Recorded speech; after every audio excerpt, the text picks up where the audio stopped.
Okay, introductions. So I'm Roger Rail. I'm chair of CARD and chair of Site Residents for Safe Water. And this is my 24th year as a citizen volunteer watching over this. Let's go this way. County Commissioner. I'm Shauna Milkey. I'm an Ann Arbor resident, and I'm secretary for CARD, so I'm taking minutes today. Jeff Wiener, Ann Arbor resident. Kathy Knoll, Scioto Township trustee. Leila Caruso, Ann Arbor resident. Bryce Kelly, Scioto Township manager.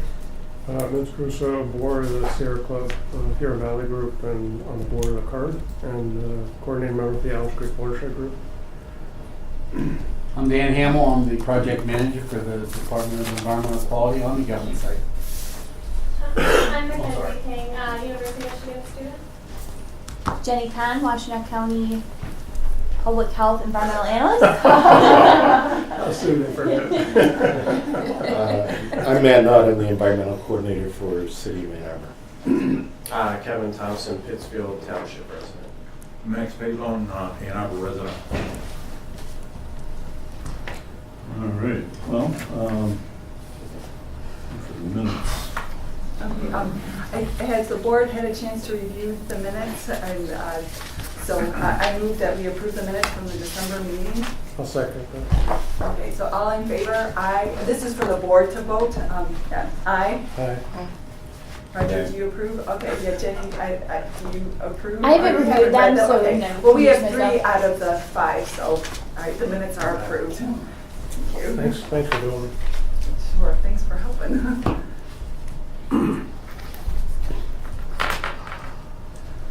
Well, this meeting, I thought we should review what happened in 2017 because there were a lot of developments.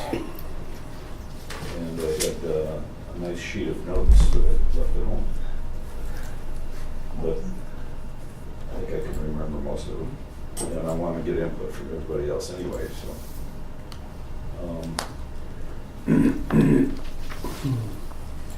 Before we do, since we have some new people here, did you want to explain how you heard about this and why, what do you hope to get out of this and participate?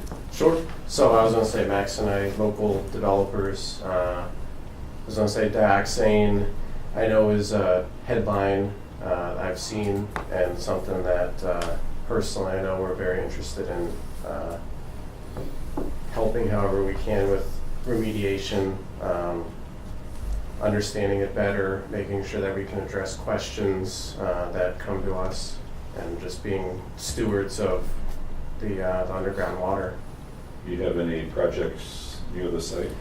The one that we are potentially going to do would be north, so no, not in the site, no. Not anywhere near the boundary here. No, it would be the Oxbow. Here. Correct, yeah. Wait, not that Oxbow. Yeah, I was going to say that one, right? This one here? Yeah, with the railroad tracks. That's it with the railroad. So a little north of, I think, where that plume projection is supposed to enter the Huron River, but nevertheless. Right. So Ann Arbor Township. No, it would be in Scioto Township. Siles over All right, here. I'm just confused. Yeah, I'm Where confused is now, that? too. Sorry. You know, Yeah, that one, yeah. This That's the one with the railroad track cutting through it. 20, I suppose. Okay. What is Is that this? the one It's the 9 acres there? 90 acres? 90 acres? Correct. I've been going by there. I saw the corner of my eye. I saw the 9. You know? Yep, correct. so there's no city water up there. Correct, there's not. Yeah. You know, Plus, well, septic. if it ever gets anywhere close, I mean, before it gets anywhere close to that. But here's the, here are the wells for Scioto Township, or wells or potential wells on vacant property. Here's Ann Arbor Township. And then, so there's Scioto Township's boundary, Ann Arbor Township's, and then Is there City of Ann sewer? Arbor and Barton Hills. I'll be septic up there. So Individual septic units? That's the current thought, yes, correct, as opposed to a community system? Correct. Correct, yes. So long before it gets to that, it impacts Yeah. scores of wells. So Yeah, no, absolutely. And it's like good to be conscious of that though, because, you can't just worry about what's gonna happen 30 or 100 years from now. You have to, I was gonna say, you have we're to stop it now. 40, 50, 60, I mean, we want to do things in a responsible way that people 100 years from now are proud of.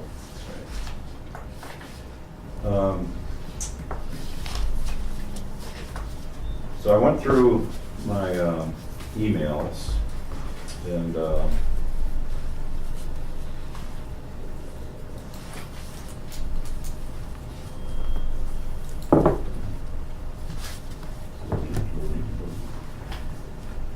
can we slow down their Wi-Fi? Here we go. All right, so here are my 2,000 emails relating to CARD and SRSW. Probably 400 of them or so from the last year. So what I did is I went through and I picked up some of these that were important. And what I want to do is update the timeline that the SRSW website keeps on this site. What are the key events that happened this year? So I'll throw out a few and then I want to hear from everybody else. Of course, one of the things that happened is that they extended the temporary 7.2 parts per billion for another 6 months back in March, and then they finally made that permanent in October of 2017. There was also they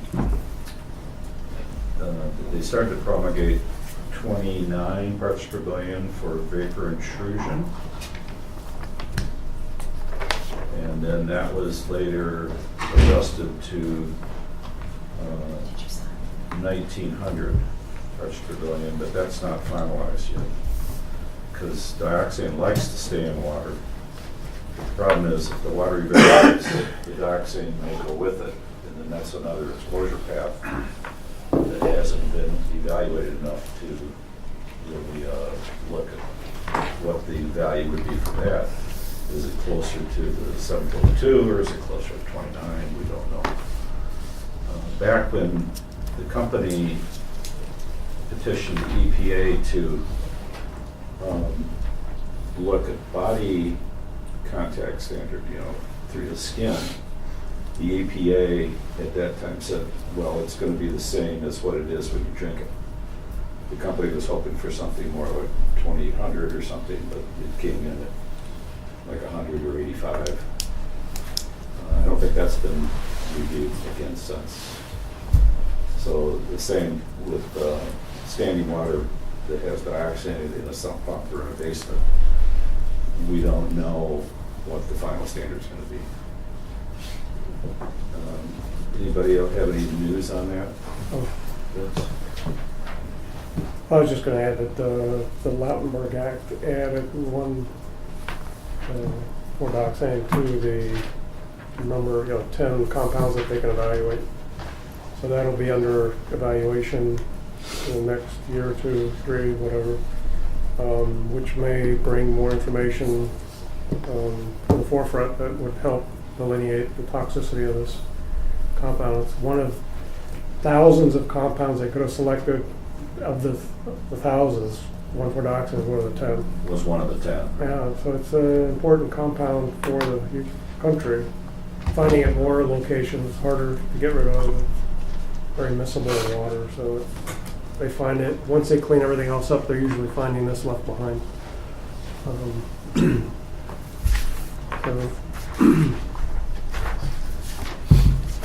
I'm sorry, but you said the Clean Water Act? The Lautenberg Act. Oh, I'm So sorry. it's an amendment to the TSCA, the Toxic Substances and Control Act. Sorry, could you say that one more time? The Lautenberg Act. Lautenberg. Senator Lauten, and it's called other things. It's got a very long name, but most people call it the Lautenberg Act. It's from New Jersey. Okay, amendment. And it is an amendment to the Toxic Substances and Control Act. And it requires, it's a full risk evaluation of 10 chemicals. And one of them's dioxin. To be completed within 3 years, which is like 1.5 years from now or something. But, it's Lautenberg, that's a while ago already.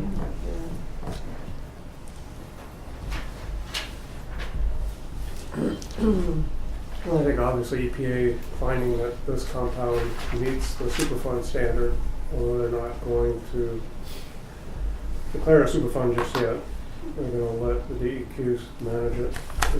Yeah, that was the big Oversight. news of the year, really, is that the EPA completed their 1-year review of this site, and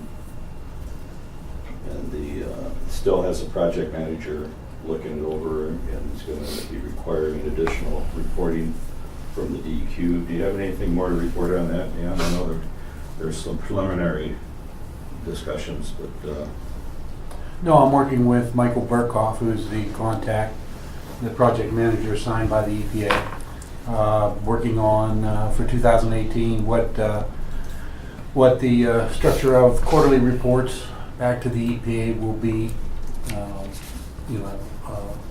As we had discussed and talked about in there back in November when they made their preliminary assessment finalized, when they came out and said that the Gelman site scores high enough to become a Superfund site, but they're going to, DEQ will maintain the project status as right now, and then Michael has been inserted, if you want to say, by the EPA in response to stakeholders' concerns, to work with me, work with the DEQ, work with the Gelman team, and the stakeholders. So I have a question. So will EPA staff be coming to this site to observe the site, or are they just going to have Mike Burkhoff come and get reports? I mean, are we going to? Oh, I can't. You don't I know. can't talk to that. I mean, I know Michael. I mean, he and I. There's no plans for that currently? Well, I mean, he has plans that will be involved. Yes, I know that, and we have discussed that. But whether other specialty EPA scientists, in addition to him, that would be his call. But that's nothing's been planned for that? No, nothing's been planned. We're in the preliminary part of in 2018. Yeah. Like I said, that was just done in November, I believe, and so we're just getting started in that way on working out what they would like to see as far as progress reports. When DEQ manages a Superfund site or becomes the agency that manages, there are requirements. Have always been requirements of quarterly reports, status reports back. Yep. In fact, it's not quarterly. It really has been yearly reports as required back, or has been on other Superfund sites. This site, the EPA has requested that we provide quarterly reports in response to your concerns. is that going to relate at all to the Paul quarterly reports? Paul has quarterly reports that. Yes. Well, yes. I mean, we're going to be yes, it will relate to that quarterly reports, meaning that two quarters of the year there is more technical information that's provided by Paul, an expanded quarterly report with groundwater flow direction maps, concentration maps, those types of things. So 2 times of the year, in conjunction with that, we've also basically going to use that more information. So 2 of the quarterly reports back to the EPA will have additional information because we get it from Paul at those times of the year. So we're working with Paul, with Gelman. I want to call him Gelman. I always get him. With them, they are already providing us twice a year an expanded quarterly report. When? They do it on the first quarter and the third quarter. First quarter report and the third quarter. It relates to has related to their monitoring plan, approved monitoring plans, and when they can get things, and when they can get measurements for groundwater flow, those types of things, of how many wells they're measuring over a quarter, and when they can it's most of they get most information is available in the first and third quarter. So there was a question raised when EPA came to town about, a couple of issues, and oh, I'm sorry, I just forgot what it was. We can revisit. Don't worry about it. No pressure. No, I'm in too much pressure. So here's the last quarterly report. Well, actually, this is the last one that has the maps with. Oh, are we getting a new map? Oh, Yeah, I have a new map already. looked You at. have a It's new very map. much like Do we the old have a new map? It's- No, okay. You mean Down this- to 7.2. 7.2. Oh, no, they have not, their last quarter report that has a map, that has the maps, they have not identified a 7.2, if you want to say. Delineation, contour, yeah. Delineation line. Now, as I've stated, information on the maps can be interpreted, you could get pretty close of what I believe will be their interpretation of 7.2, because I've already done it myself, just related to that. But they have not provided yet a 7.2. Again, realize that although we are in negotiations with them, working on the 7.2, they have accepted the 7.2. The consent judgment still is 85 is still the criteria, site specifically for the Gelman site, that we can regulate to. Now they are working with us, the group, and including the interveners to. so you say you have a 7.2 map that you drew? Yeah, yes. Can we see that? Say it right. Huh? Can we see that map? No, you mean that you are regulating it to, not that you can, because you could go down to the 7.2, but what you're doing is the standard according to This the consent earlier judgment. consent judgment. Yes. So that's what I said. She made a comment, and I said, well, he didn't say it right. Yes, I what see, I what do I'm saying understand is what you're that saying. the 7.2 has been promulgated. Yes. It is part of the state law. Yes. In this particular case, Gelman has a little more unique situation. There's another layer of regulation, and that is the consent judgment. And right now, That's precedent. and that is over the by law, that is over the 7.2, the state regulation. So, we can, when I meant we can regulate to 85, that's what we can, there's still 85 is still the criteria. It has to be changed in the consent judgment, and that's what all parties are working for. I will remind everybody that But we don't really know, because it's all done behind closed doors. And Yes, nobody it's tells us confidential. anything that happens. You just told me more than anybody else would tell me, which Well, is that it's- you're working to. Yeah, the interveners were given the permission last year. Yeah. We've had confidential negotiations ongoing. Yeah, drives me And, nuts. but that's why it was, they're confidential, I will say, so I can't, and I other know. parties really can't say any detail other than we are meeting, which is a positive step. So but you're meeting outside of the courts. This is a negotiation that's going on. Right, but the court is, Supervising. yes, what do you call, not mediating, but providing we go to the court. All the meetings have been at the court, They have. but in the, There's no judge there. there's no judge there. It's It's just the the parties. lawyers and staff. Yeah. And coffee. Lots of The lawyers and the No. staff. Lawyers, all parties, including for Gelman, their legal, DEQ, the AG, and then all the interveners, they're the actual parties, participants from the interveners, and then also usually their consultants, and then their legal. So who are the Washtenaw County, attorneys? City of Ann Arbor, Okay. Scioto Township, Huron River Watershed Council. Yes. They're So- the interveners Those are the four. because they're the interveners It because has to be. They Yeah. filed the lawsuit. Is they filed the That's- lawsuit. that's to be At the consent present. judgment To get him. is, okay. And last December, three of them the first 3 were put in, and then in January and February, I think SIO came in.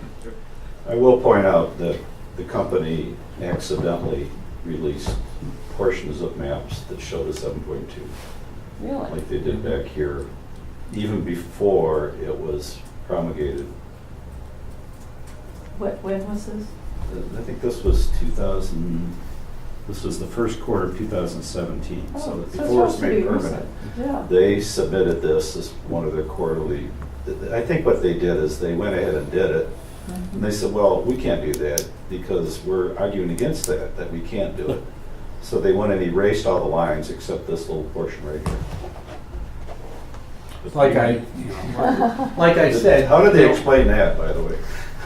They, Did you point this out to them, that they've already yeah, started doing it? they know about that, yeah, and And then later on, they did another one. Roger, it was They a just didn't test. put the 7.2 on, you just saw the line, you didn't know what it was. it Roger, it was was, a test and you passed. like I said, Right, the right. information that are on, this last quarterly report we received in October, the information is there to interpret, Yeah, the lines are just interpretations anyway. Right. The map you're going to get, you're saying Gelman should do a 7.2. That's going to be their interpretation.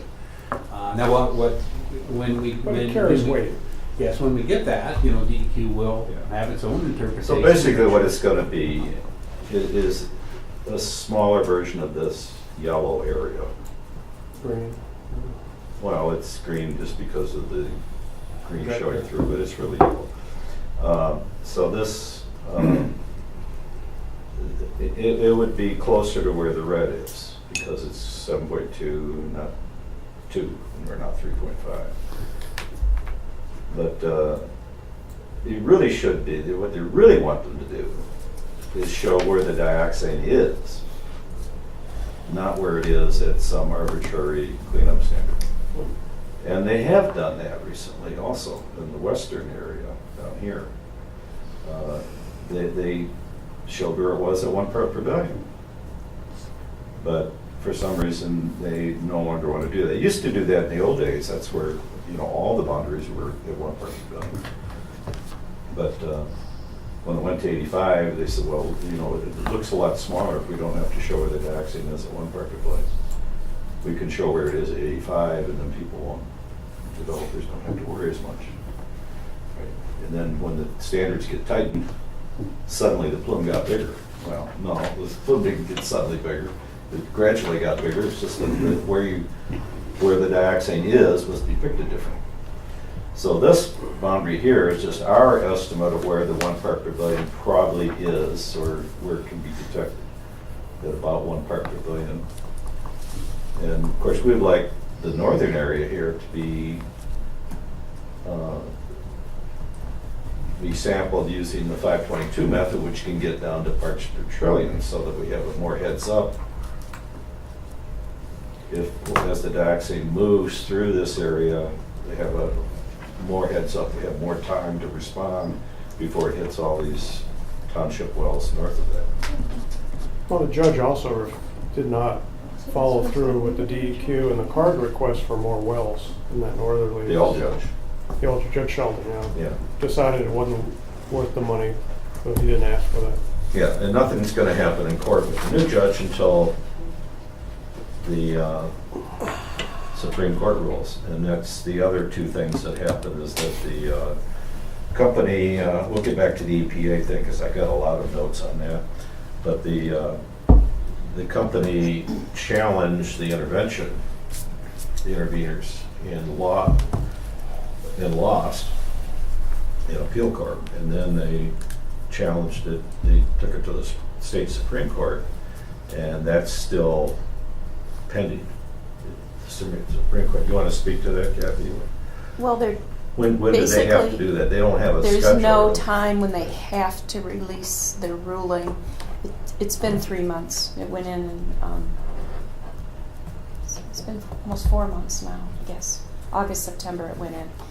And the Court of Appeals decision was a 3-judge panel. It was unanimous, which is a good thing. But the state Supreme Court is reviewing it again. And they're challenging, Gelman is challenging the fact that Judge Connor just let the interveners in the lawsuit. Gelman would prefer it to be just Gelman and the DEQ, in my opinion. That's my personal opinion. But that has the effect of stalling any action by the circuit court, because who are the interveners? Well, Correct. Nobody you gotta knows. let the Supreme Court decide who the interveners are before the court can continue. Correct. So anything we come up with Card or anybody else, that's just on hold until the Supreme Court rules. So is there anywhere else they can go beyond the state Supreme Court? They go to federal Okay. appeals court or federal, U.S. Supreme Court. they go, would they have to go directly to the, or can they, what I'm seeing this is a delay tactic. Oh, yeah. And if they can go through every little court that they can find before they hit the Supreme Court, they may try and do that. And I don't know, how many courts they can go Yeah. through at this point. It may be they A tried. bunch. Yes, it would be federal, But then federal has a Then- whole series of courts as well. then the Supreme Court, because they did. I'm not positive. This did start in the circuit court in Washtenaw County, but they have other options as they pursue, and the DEQ. I mean, the state Mhm. is involved. That changes some things a little bit. And I'm not, as far as on the, that end of things, so that would be questions to our AG. representative. It's very discouraging. Yeah. But this has been their tactic all along. Oh, absolutely. That's why I ask, how many courts are there left?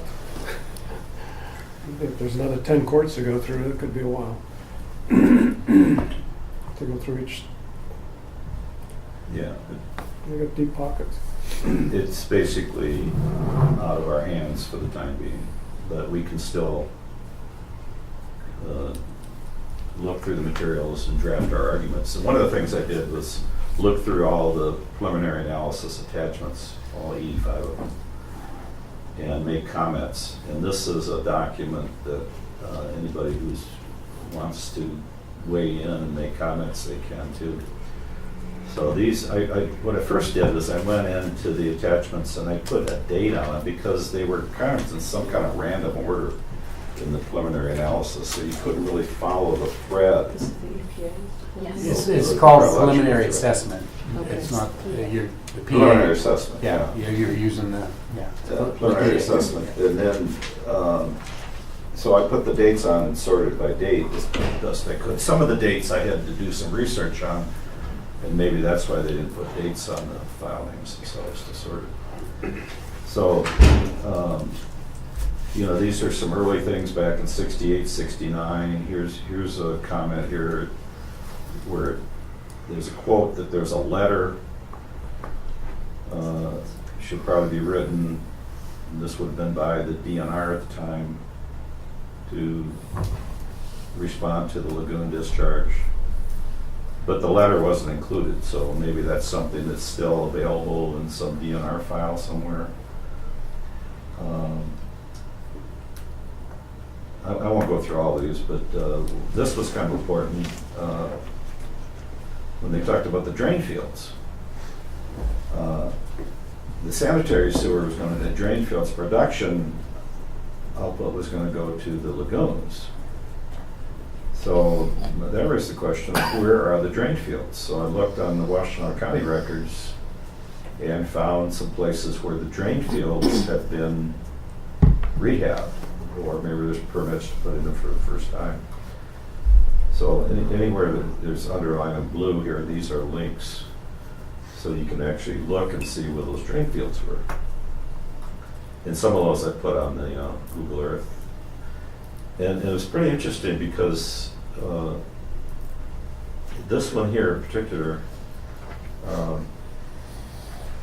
apparently Len Lipinski of the DNR at the time did some sampling, soil sampling, and found this DNR 8815 sample was an unused septic drain field located in the northern half of the front lawn of the main building. That's what was building 1. And it had 31 parts per billion in the front lawn, just a few feet down.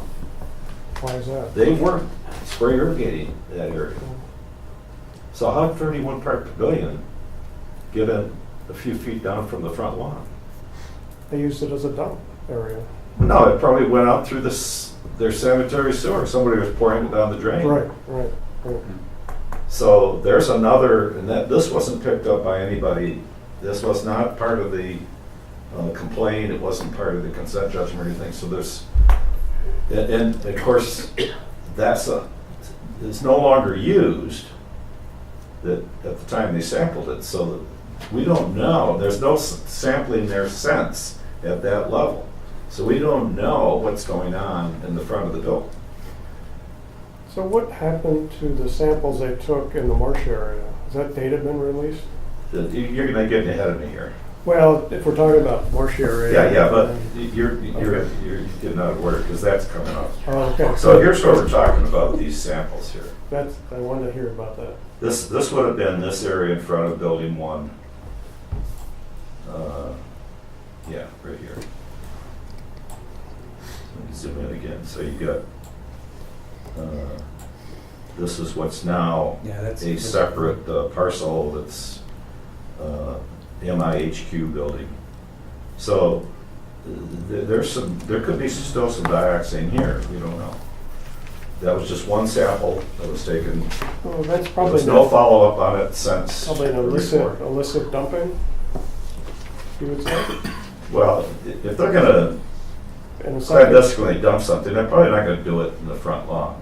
but in the septic system, But they can just pour it down the drain, right. and it goes out to the septic field. This is so, the last card meeting I discussed, the discussion that Reed and I had with a former worker, he used to dump Yeah, in the back. that would have been back here somewhere. He was told not to be seen doing that Right, when they did it. Right, And he would that's take all. 60 buckets, half full, 5-gallon buckets. but he doesn't know what was in it even. He thought it was 1,4-dioxane effluent. That when the system failed, they would do it that way.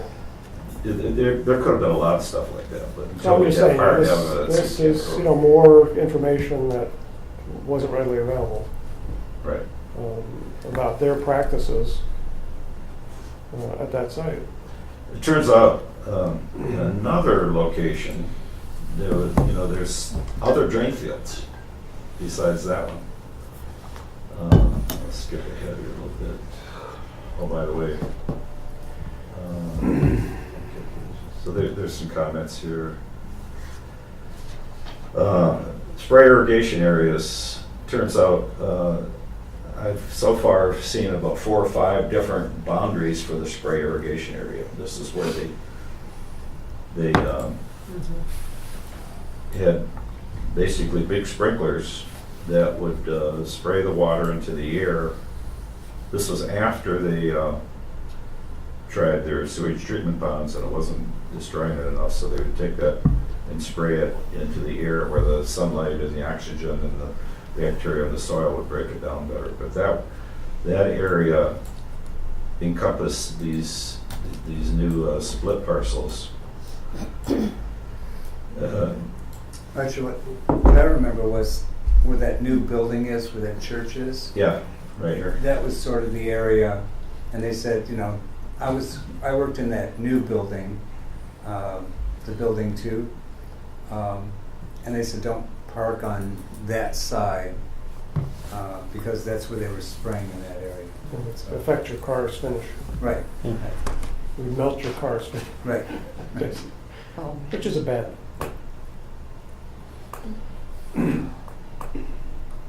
When did you work there? It was, I think, 78, 79. Just, that's right, you said a short time. So I was there for about 6 months, and I went, no, I'm leaving here. So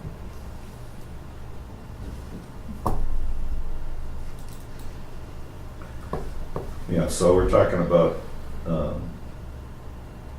this is the original Gilman property, and it's now been split and it's recombined, so it's basically 6 parcels. So this is all one parcel here now, the church and this area down here, parking lot.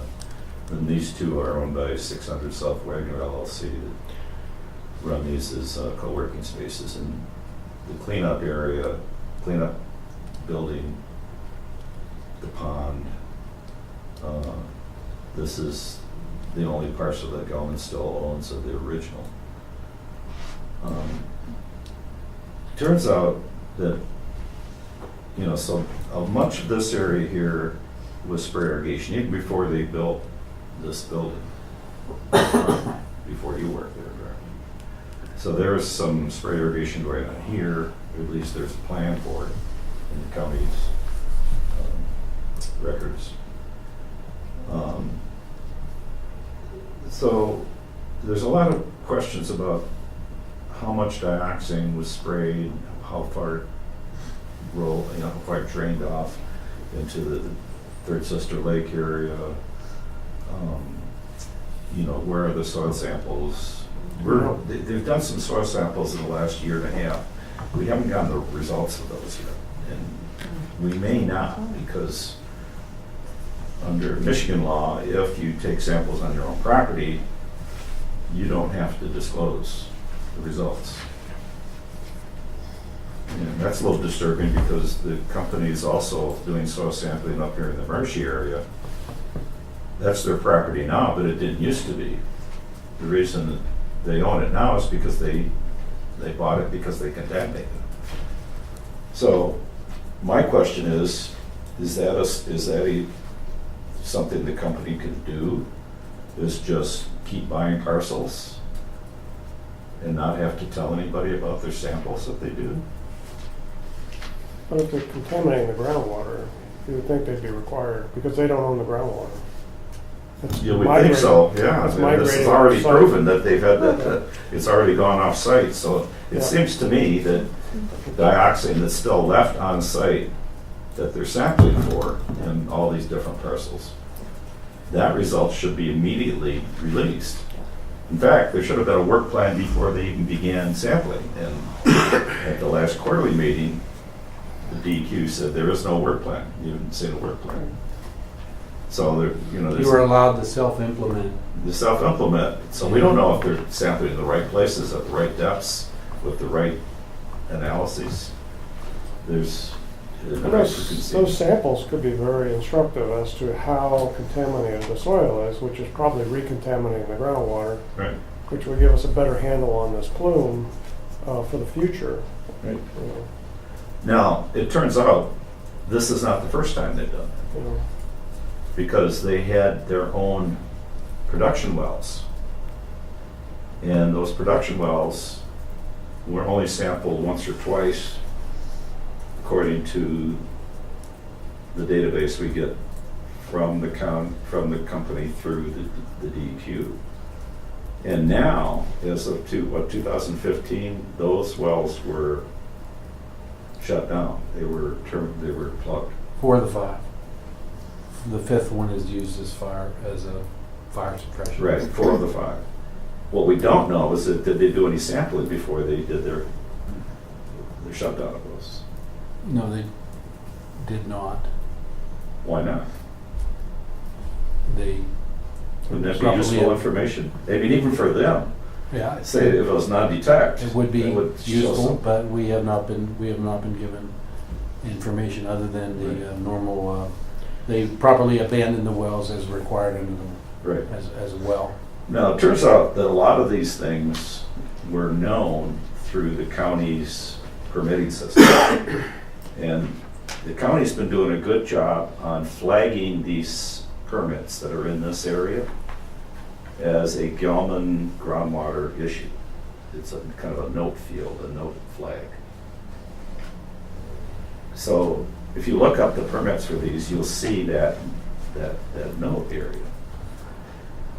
What doesn't happen is that there's no alert system that goes out to all the people that maybe should know ahead. Like, had we known that there was going to be plugging of the wells, maybe we could have put some pressure on as a CART group to say, why don't you do last sampling? Yes. Yeah. So that's something the county, do you know anything about that, Jenny? So they own those wells, so if someone wants to plug a well on their property, they have right to do so as long as they follow the state well code. Yeah. They don't have to notify us that they're plugging their well. Now, if they want a replacement well, they have to come to us to get, But why do you Replacement have that, permits. why does the county have that flag then if they're I not don't know gonna what use it? flag you're referring to be honest with you. It's a little red flag. No, We it's do just in it's our, a field in A the, little in box the, of them. I mean, our permitting software will flag a property that's within the prohibition zone so that we don't issue a well permit on it. right. But This is that similar would to be- that, but it's like nothing happens to the flag once it's there. I mean, There's no legal way we can force them to disclose their sample results, even though it's affecting our groundwater and our living standard, our property values, tax base in the state of Michigan. so that would be something for the court, which of course we don't have any court case going on because of the whole Well, could the county and the townships sue to get that information? in court. Well, obviously. Nothing happens in court until the Supreme Court rules. I have a question. Dan, why were these wells plugged? They were no longer being used, and so it's an open hole to deeper, so they properly abandoned the pumps where they could. I think one of the deep wells still had a pump, couldn't get it out, and then they grouted it up. And so they weren't using them, and it's just an access, just access to a deeper. And they weren't sampling them except once every 2 years or so. Yeah, we haven't given, Wells that are out of service Yeah, become they're- conduits for contamination Right, that cross yeah. between. And so there's some local aquifers. and state regulations that require them Yeah. to properly abandon within a certain amount And there's other monitoring wells in the area, is my understanding. So a drinking water well isn't drilled with the same purpose. purpose, and it's more accurate to have monitoring well data than the drinking Except water there well aren't data. as many, there aren't replacement monitoring wells for those. They weren't monitoring wells; they were drinking water wells. Yeah, but they sampled them in the early days, and they produced reports of those wells, and those were double and triple digit parts per billion in the early days, They're long before I got involved. required to currently sample the monitoring per the monitoring well plan that's in the consent judgment or So here's where related to they that. were. So As the near as extra we can wells tell. can't require them to sample. Well, we could ask to have wells put in there. State wells. Well, it's kind of hard now. It's a new owner of the parcel. Pardon? You got a new parcel owner. It's not, Well, oh, no. eminent domain. So there were two here in the front corner, and there's one back here, and then there's another one that was back here, production 5. But this one's kind of, I think this, Dan, this might be the one that's the fire well, right? Number 5 is the Yeah. fire well that's still there. And it's called the fire well because it's near this water tower. Yeah, and it's still on the property that they still own.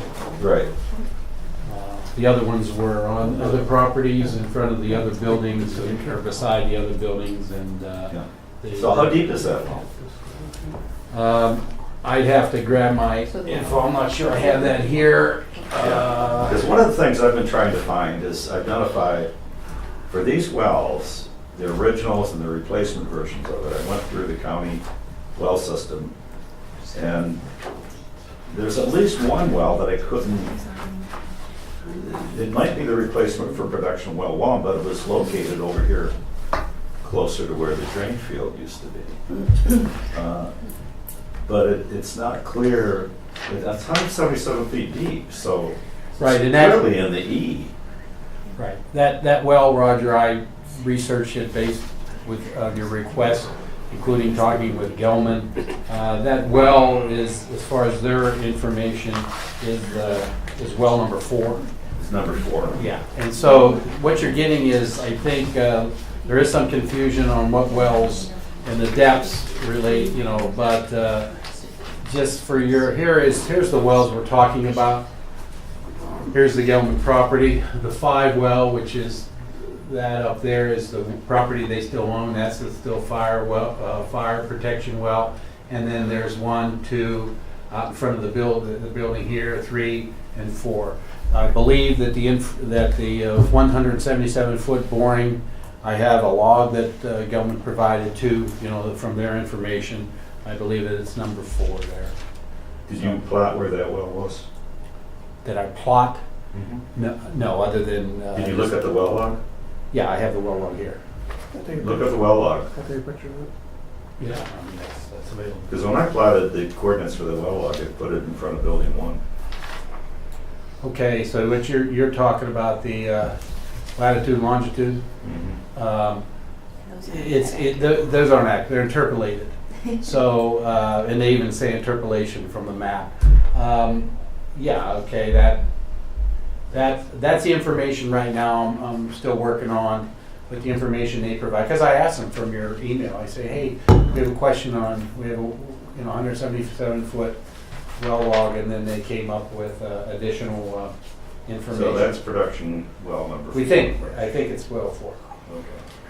And then I went back and historically went into the file, and there was some in a report, preliminary hydrogeological evaluation in 1981.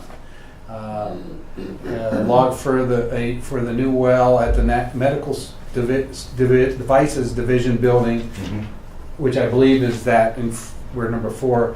And at the screen for the well is set at 167, 177 foot. So that's more lines of evidence that's that well in front of that building. So, and with what they've done, a lot of times they have you get errors in interpretation or what they present related to actual screen interval, and then where the pump was put. So I've noticed that sometimes there is some confusion. Suddenly you'll have the well was 157 feet deep. Well, that's where the pump was. That's not maybe where the screen interval. So I think we're getting a little bit of that type of confusion on some of your questions, Rod, over those particular wells. Yeah. We do have abandonment well logs for the 4, and that's where I also have information that one of the pumps got stuck in there, so they weren't able to pull it all the way out. But and so well, the major thing about that is that there's information missing about some of these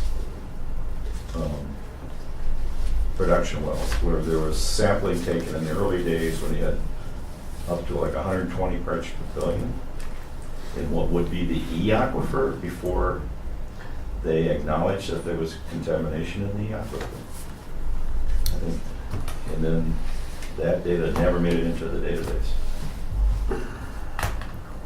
And of course now it's not going to because the well's plugged. And we're not going to have that sampling location. So where they sample on their property, I'd like to see a more scientific approach to it rather than letting them decide on their own where things should be. Well, you're going against what is allowed under environmental law, even though we get chances with work plans submitted to us to comment on them, to suggest they locate wells, certain depths and locations. I'm not talking Gelman. I'm talking the whole environmental, sites, all environmental sites. You really have to go to court if you really want to absolutely force them to do something so site specific or so specific as far as for a particular site. What I'm meaning is they have their consultants. We get we're as far as the DEQ, we're regulators, and we review information that is presented to us. If we're asked, we'll give our opinion. If we're and even if we're not asked, we'll give our opinion about where we have concerns with the lack of information. Have you talked to them about why they draw this really high concentration bubble here the way they did when there's really only one well in that bubble? No, I don't have. I have not talked specifically about that. contour or that Yeah. section of that. Well, Their interpretation there.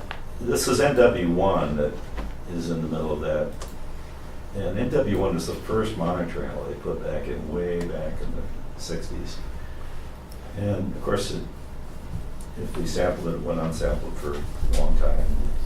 And then suddenly it shot up. So when it shot up like this, apparently they said, well,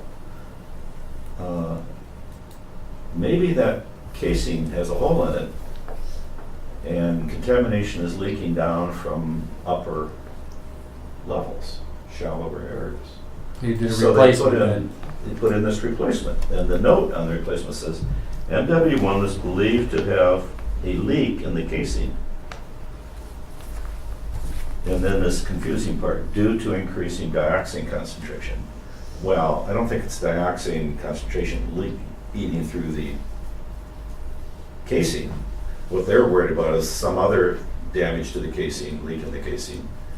And that increasing dioxin concentration in the soils area above it is leaching down into MW1. So they put in MW1 replacement, and lo and behold, it's just as high as it was.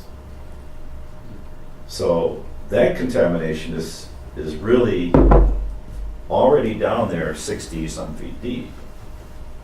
But they believe that there was shallower contamination. Where is the evidence for the shallower contamination?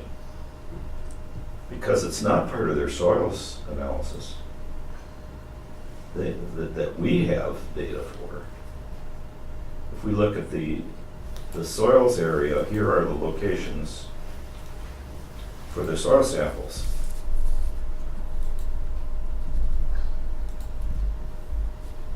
So are they worried about these soil samples leaching down into there?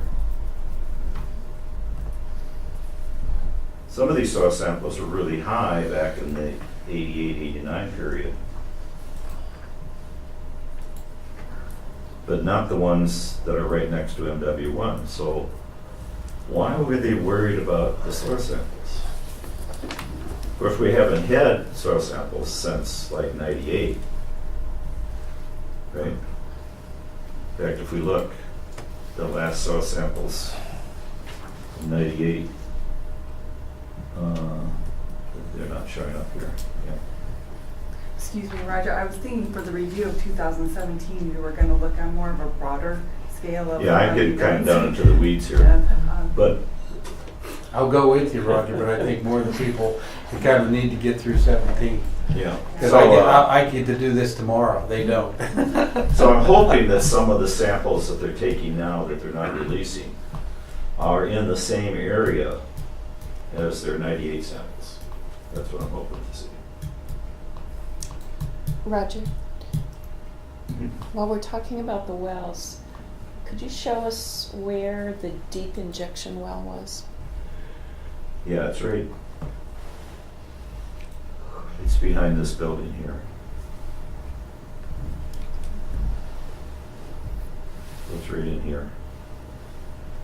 And Now, that's- it turns out that that's also near the area that one of the other drain fields was, the main drain field, and that's replacement. So maybe the reason they drew this plume in this shape is because they knew that there might be something in the drain field, or maybe something from the surface when the pipe broke at the deep injection well. But this area is also listed, and this is something we found out only from the EPA PA. This was also a spray irrigation area. Different than this spray irrigation area down here. So why would they put a spray irrigation area over a drain field? They ran out of room, put them anywhere else. It could be one reason. Another reason might be, well, if you spray dioxin on this area and they find dioxin in the future, Yeah, it wouldn't you matter. won't know if it comes from the, something happened with the deep well, if something happened, you know, somebody put some stuff down the drain that went to the drain field, Yeah. or maybe it was just seepage from the spray irrigation area. Just a speculation. That's pretty curious. Why would they put a spray irrigation here when they had this whole area down here for spray irrigation? And that was something we wouldn't have learned without the EPA PA. Anyway, I encourage other people to go through and look at these. You can click on the links to see what the attachments were. I split off each attachment as a PDF because the whole thing put together from the EPA is like 360 megabytes or something like that, and it might overwhelm some people's systems. So It's available on a CARD website? Rogers, sorry. this is on the right now. This is in the CARD Google Drive. So I've shared this with. I mean, your notes, but I mean the EPA preliminary assessment, is that? Yeah, that's in available? there too, right? Okay. Yeah, the link to that. I also split that off as a separate. Okay. So here's the full one, and then there's a. It's also in there. So anybody that's comes to these meetings will get put on what we call the CARD core list, which is a subset of the original CARD list. These are people that are actually involved because they come to meetings. And so I share with the CARD core links like this. I don't share it with the whole traditional CARD list because I don't want to spam everybody. So people that are involved come to meetings, that's where we make the cutoff. It's not a secret, it's just that I don't want to have too many people who don't know enough about it to get involved and take up our time in meetings. So from that, we probably will not get the soil sample results that they did in the marsh area. Is that we cover that yet? No, we should get that. We should. I don't know if they're gonna get it, but we should. We've asked for it, and we've been, it's But they been don't open. have to give it to us. If history's any lesson, we probably won't get it. That could be concerned, but they have openly to the DEQ, we've voiced that openly to stakeholders that we have. Did they say they would give it to you? Yes. They did? They In writing? no. No. Okay, well, that would be valuable data to have because that's one of the higher soil concentrations in the whole field. Right. And that would give us a good indication of how contaminated the core is. Yeah, and it's not just the core that they had permits for.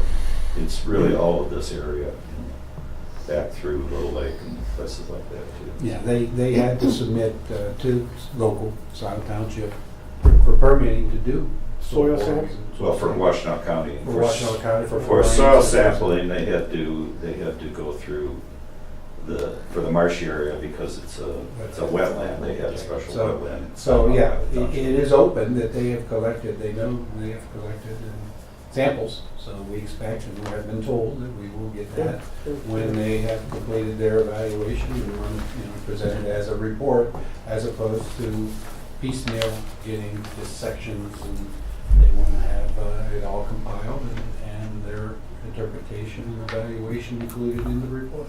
And you'll disclose that to us? Oh, yeah, I mean, once it gets to me, it's okay. Can they just give it to you and ask you not to disclose it? To us? Yeah, no, we would not. You wouldn't accept it? Wouldn't accept it that way. In those conditions? Right. If you remember, similar to some other requests we got for documents, as I like to say, local stakeholders went non-linear. Right. And so No, we I appreciate wouldn't accept it that way. We Good. wouldn't, we have been open in identifying to them and to you, that stuff is posted. I'll post it on the webpage as a report eventually. Any idea when they're gonna submit that? You know if the sampling's all been done? Or I have no information that there's no work plan? Well, we're assuming it's been done. just by what what I'm not seeing on the property, yeah, I, you know. Because these were temporary wells. Right. They And were- it started last spring. Right. You had a permit, I believe, in March or. It was a whole period of April, time. that time frame. So, and, but I, you know, we have, you know, we had, you know, all along, every time we get a chance, requested that information. And, you know, they're not saying no, it's just we're still compiling, compiling it, and we will release it Yeah. that way. And of course, one of the things I'll be doing once we get that is matching it up with the permits to see if all of the information, if they drilled as many wells as they said they were going to, and if we got full Partial results. report versus a full report. Yeah. But we won't know because there's no work plan. So, We just don't- because they have a permit doesn't mean they have to drill a well. Yeah, Are we ready to move on to 2018? Yeah, I think 2018, so one of the things is this EPA PA attachment review. So I'd like other people to weigh in on it and read it. And maybe there's aspects of it that, because as I was going through it, I was saying, well, that's interesting, I never knew that. And then I looked, that would lead me to some other thread of investigation, and then I would discover some other things. So even if the EPA doesn't act in the near future, we've already had a wealth of information from it. There was a number of documents there that we didn't have copies of, and it was good to, but it also led to the whole, and you'll see there in the report, there's a references to documents that we don't have. And I would like to get those in the record before the record disappears, you know. And I know some of those things, Bryce, there were some things that we found going through the township's trove of materials back from the early days that I've tagged, and so some of those are going to be there, but others are going to be either at the DEQ or the county or maybe the city. So those entities really should look through and fill in gaps where they can. So one question I have about 2017, did we see well values increase in the northern area towards Barton at all? Near the prohibition zone that was expanded? You had positive Yes. detections, you know. There's some You know. some wells that were non-detect are now Yeah, positive along the detect. edge, yes. You know, Okay. and that was pointed out earlier in the year. Yeah. So that's By a- Card, by Roger, Yeah, and yeah. acknowledged by us. Okay. Yeah. So that's a concern, that the prohibition zone may need to be enlarged if Well- that continues. I hate to think that the answer to this is to continue to Right. expand the prohibition Right. zone. Right. I'd rather see the dioxin removed so that the. Yeah. Absolutely. Well, the law upheld that, it's not supposed to expand beyond. One of the things I did find regarding So, that isn't that the consent judgment? is that 123 S and D. Do the expansion. Right. Consent judgment says it's not supposed to move. Is it 123D, Dan, that got its first hit? Yeah, no, I thought it was, let me get my map. I haven't memorized them as well as you, Roger. Well, I haven't memorized them either, that's why I got asked. And I'm not making a joke of you. I mean, I envy you in the sense, oh, you can pick it off your mind. You And, know, I added the map for 2017, but I'm waiting on your database before I put in the 2017. yeah. So I can't just pull those up. Maybe by next meeting, I'll have that. And here's But what I was going to point out is that 123 S and D, which is like this northernmost one here, there probably should be a 123I. If you look at the well log for this area, there's a wet layer that's about the same elevation as some of these guys down here that have high concentrations. So we had positive detections detected over, in more recent samplings over the last years in the 121 cluster area Mhm. and 129 cluster area. Right. And it was the D wells, the deeper wells. So what the average? Well, you're in one One to to two, one to two ppb. It's not 2 ppb yet. It's 1.6, Right, okay. 1.5, that type of thing. But it's a positive detection above what our detection. It's about the same elevation as this well, except this well is actually a little deeper than what the data shows. So then, any new wells potentially could be contaminated in the near future in Scioto Township? Is it moving in I would that? hope not. Is the movement such that those, I mean, we're gonna cap wells at 1 part per billion, or I would imagine. I think that's what Washtenaw County was saying. Nope, we don't replace wells unless they're over the 7.2, the state drinking water criteria. There are existing drinking water wells within the township that are up to 3 parts per billion Long consistently. Elizabeth. Yep, Elizabeth and Jackson wells. When the Evergreen wells got to 2 parts per billion, when the standard was 3, then they would get replacement water.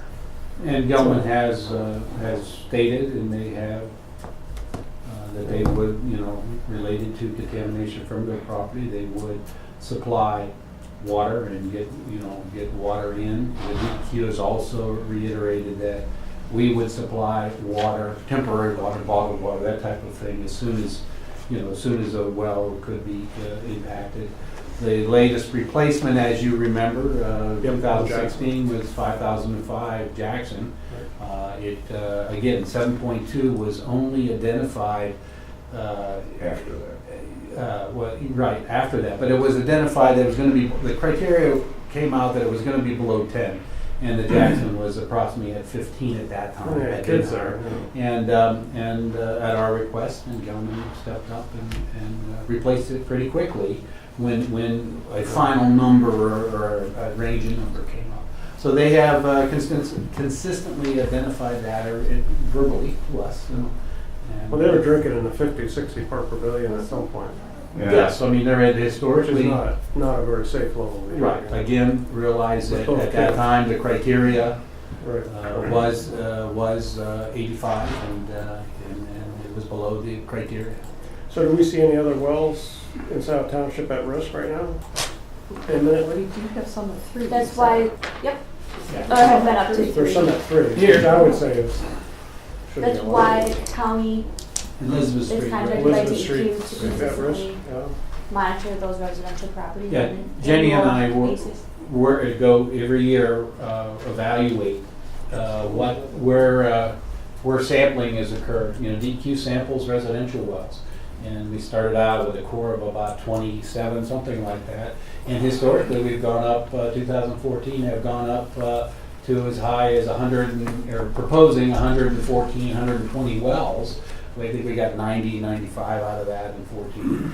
This coming year, we are going back to some of the locations that we did in 2014. Those are up, Could be a big year. yeah. So these are the locations that Yes, up there, up that I way. was talking about. Right, and we're going back to, and have approved sampling at those locations.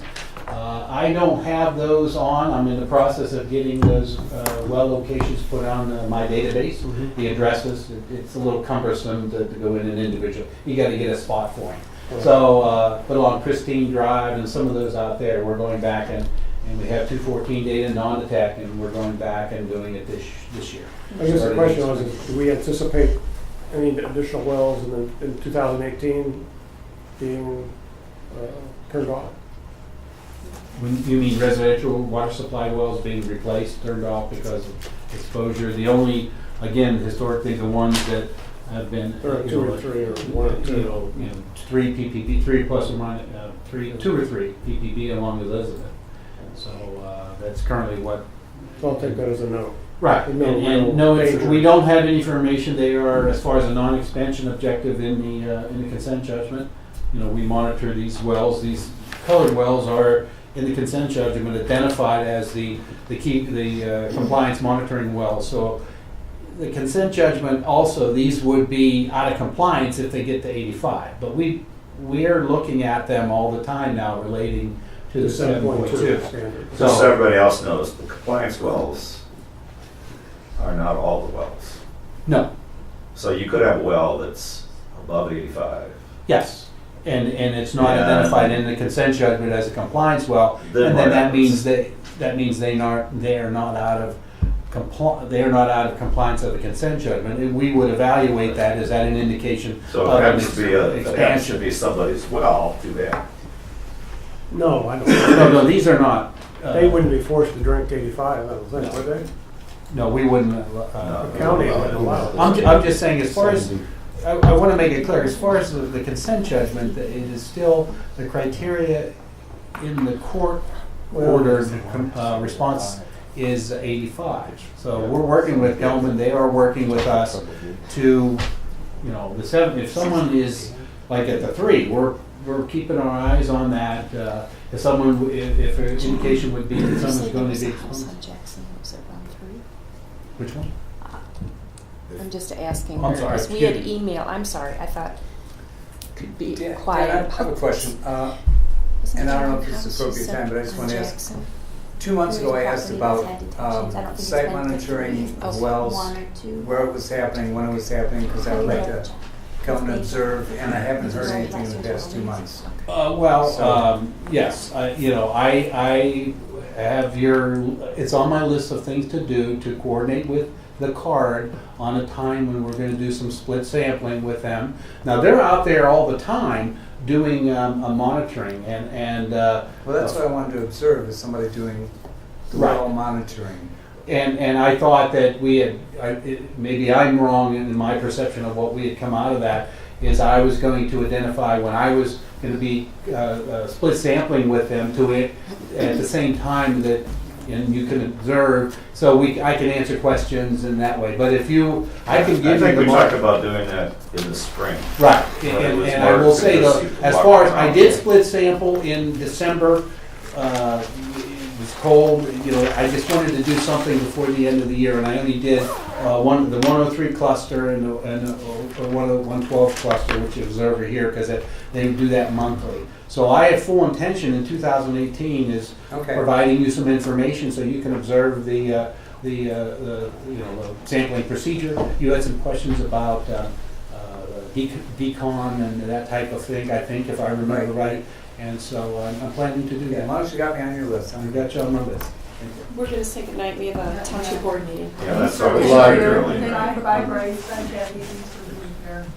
When you say that the wells, these drinking water wells have been capped and then they've been replaced, so that's like you're drilling a shallower well, or am I No. tearing Didn't that have off? municipal. City water. Municipal. Oh, so those are the ones that are getting the city water? Yes. Right. Yes, sir. Can you refresh my memory on how we screwed up on the Jackson Road home? I mean, how they were able to use what would have The been the... state criteria was 85 parts per billion, so the level in the well was below that, but when it was reduced from 85 to 7.2, they're above 7.2. Well, here's what really happened. It's a commercial property. Yeah. There was a home on a commercial property that they rented out to a family. It's not clear whether the family got any of the notices about the sampling. Should we go to commercial? The people that worked there, according to Dan Bignell, knew not to drink the water. People that worked on the commercial side. There was 3 buildings. But They it's connected not the clear water. whether that message got to the family. So when Dan Bignell went out there and Just happened to knock on the door. He didn't just happen. He Well- looked at it and went out there. Well, he had some time to kill. Yeah, but he actually looked. He actually Oh, I know, listened. he knew.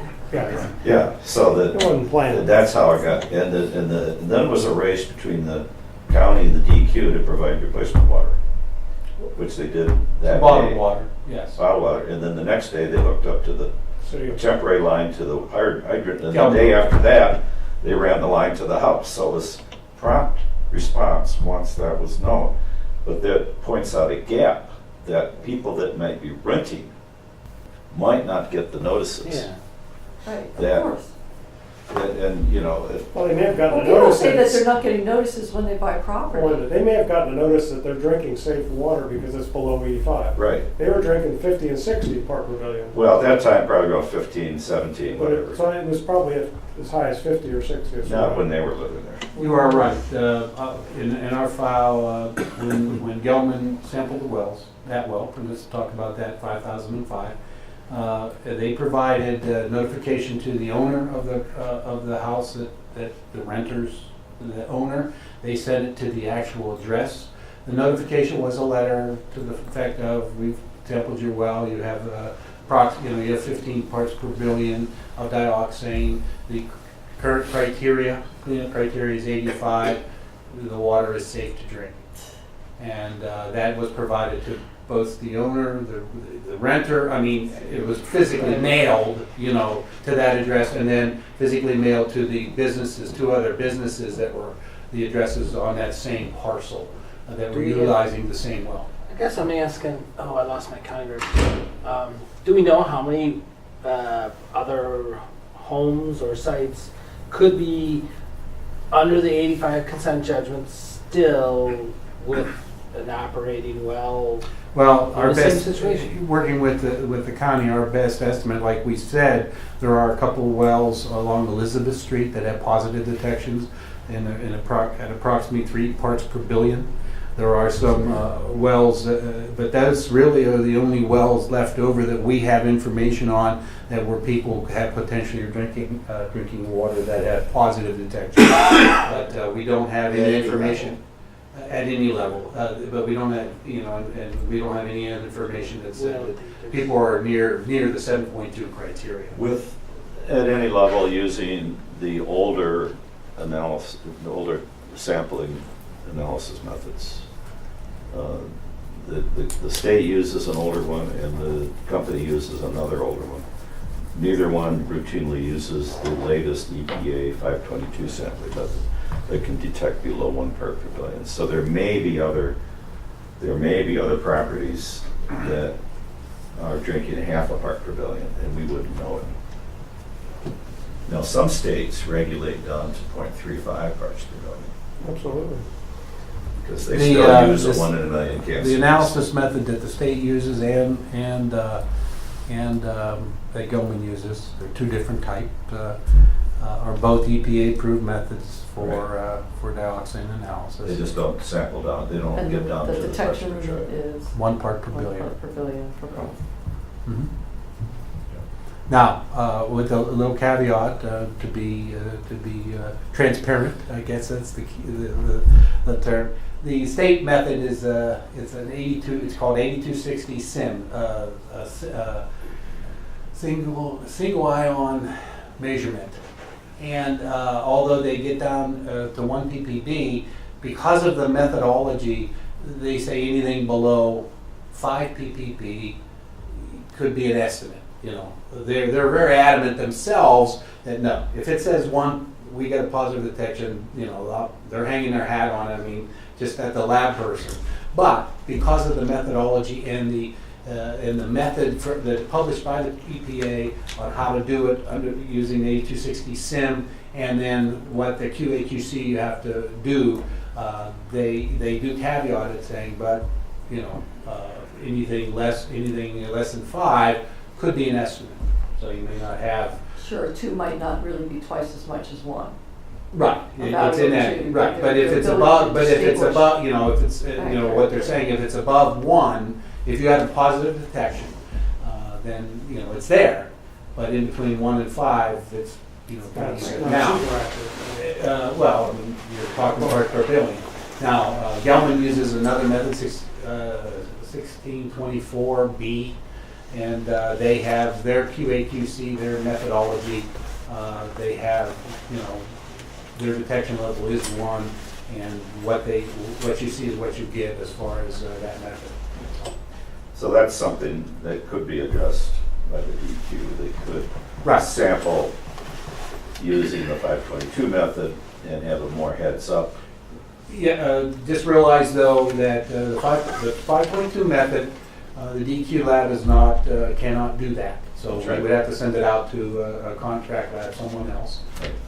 Gelman is not set up right now in their internal lab to do the 5.2 method. Matt, you still use 522 for a lot of your sampling. I think it's what we use for all of it. Because it's a requirement We under. changed labs, but What do you get for a sample? How much? Pardon? How much they charge per sample? I don't know. Originally, they would change methods because it was cheaper to do 522, but we started having some Control. quality control Issues, issues yeah. that things were coming strange, and we were also using them for our landfill work. So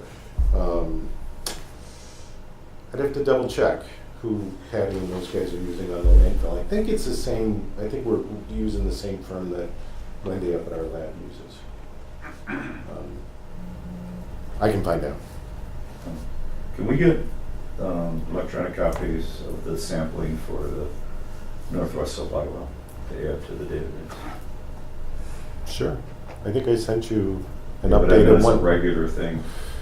Yeah, I mean, part of it is I don't get them regularly, so I ask Wendy, and then she gives me Like an maybe an update. annual, like now would be a good time to get a, Sure. up through 2017, then I can incorporate it into what I produce and maybe even Yeah, if you copy me on put that it too. into theirs To too. the database. I know you've given me, you know, when I've asked. Yeah, and when we've done it, I mean, I'm happy to share it, it's all. Yeah, I And think we that's also just do to First add Sister that. Lake and Right.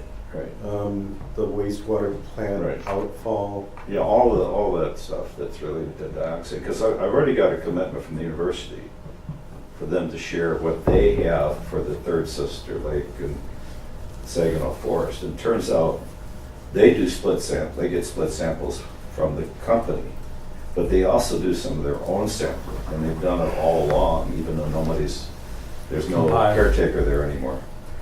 Yeah. So that'll be part of our administrative record, if you will. And then and maybe I'll work with you, Dan, because I want to make sure that we get as much of the county, not the county, but the University. the DEQ's own sampling that they do through the county into the database. 'Cause That's right what now, that's it's what not I'm, there. you know, right. That's something we used to have back in the old days. Yeah. The company used to incorporate that into the database. And they don't do that regularly anymore. My plan is to, because we're expanding it in 2018, my plan is I have to put spots in for all the stuff we did 2014, so Right. I'll have a running total. Now, once this year is done, the majority of them will be in there, so it'll be much easier to do individual ones. that And need are they that. identified as An the address. samples? Pardon me? Because there used to be a field that said lab. There used to be a column that said lab. What's currently there is a designation of it. It's a note. It's a It's a note too. There's a note, but there's a designation. We basically got the database from Gelman, so it was really their lab doing the data. So when another lab would do it, they have a designation, an O in a column on the lab that's which indicates outside lab. And then in the I put a in the comments DEQ. And so we, as best we can, we have identified where the labs, So you're going to use the same codes they use. I have been so far. I mean, the current database, because I download, as you know. What that doesn't tell us, though, is the method. No, there is not a line Yeah. that The identifies state the. sampling that they do, I think there is a method identified.